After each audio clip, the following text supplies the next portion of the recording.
ഈ വിസിറ്റിംഗ് വിസയിൽ വരുന്നവരുടെ കൺസേൺ ആണ് നമ്മുടെ കയ്യിൽ എത്ര എമൗണ്ട് വേണമെന്നുള്ളത്. അപ്പോൾ ഈ വിസിറ്റിംഗ് വിസ പീരീഡിലുള്ള എക്സ്പെൻസ് നമുക്കൊന്ന് ട്രാക്ക് ചെയ്ത് നോക്കാം. ദുബായിൽ അക്കോമഡേഷൻ്റെ കാര്യത്തിൽ ഒരു മെയിലിന് 600 മുതൽ 800 ദിർഹംസ് വരെയുള്ള ബെഡ് സ്പേസുകളാണ് ഏറ്റവും പ്രിഫറബിൾ ആയിട്ടുള്ളത്.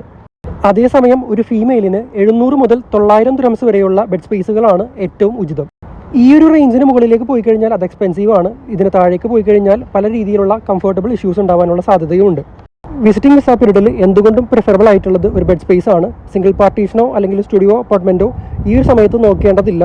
നിങ്ങൾക്ക് ജോലി കിട്ടിയതിന് ശേഷം അത്തരത്തിലുള്ള ചോയ്സ് എടുക്കുന്നതായിരിക്കും എന്തുകൊണ്ടും ബെറ്റർ. ഫുഡിൻ്റെ കാര്യത്തിൽ 350 ദിർഹംസിന് മുകളിലേക്ക് മന്ത്ലി മെസ്സുകൾ അവൈലബിൾ ആണ്. അതല്ല മുഴുവൻ നേരവും പുറത്തുനിന്ന് കഴിക്കാനാണ് പ്ലാനെങ്കിൽ 400 മുതൽ 500 ദിർഹംസ് വരെ നമ്മൾ ബഡ്ജറ്റ് ഇടേണ്ടതുണ്ട്. ഭക്ഷണത്തിൻ്റെ കാര്യത്തിൽ ഏറ്റവും നല്ല ഓപ്ഷൻ റൂമിലുള്ളവരുമായി കുക്ക് ചെയ്യുന്നതാണ്. 200 മുതൽ 300 ദിർഹംസ് ബഡ്ജറ്റിൽ ഒരു മാസത്തെ ചിലവ് നമുക്കതിൽ ഒതുക്കാവുന്നതാണ്. ട്രാൻസ്പോർട്ടേഷൻ്റെ കാര്യത്തിൽ ദുബൈയെ സംബന്ധിച്ച് മെട്രോ, ബസ് എന്നിവയ്ക്കായി നോൾ കാർഡ് അവൈലബിൾ ആണ്. 350 ദിർഹംസിൻ്റെ നോൾ കാർഡ് റീചാർജ് ചെയ്ത് കഴിഞ്ഞാൽ ഒരു മാസത്തേക്ക് നമുക്ക് അൺലിമിറ്റഡ് ആയിട്ട് യാത്ര ചെയ്യാവുന്നതാണ്. ഏറ്റവും നല്ല രീതി നിങ്ങളുടെ ആവശ്യത്തിനനുസരിച്ച് മാത്രം റീചാർജ് ചെയ്യുന്നതാണ്. പലപ്പോഴും പല റിമോട്ടഡ് ലൊക്കേഷനിലേക്ക് എത്താൻ വേണ്ടിയിട്ട് ടാക്സി വിളിക്കേണ്ടതായിട്ട് വരും. അറൗണ്ട് ഒരു 300 to 350 ദിർഹംസ് ആണ് ഒരു ട്രാൻസ്പോർട്ടേഷന് വേണ്ടി നിങ്ങൾ ബഡ്ജറ്റ് കണക്കാക്കേണ്ടത്.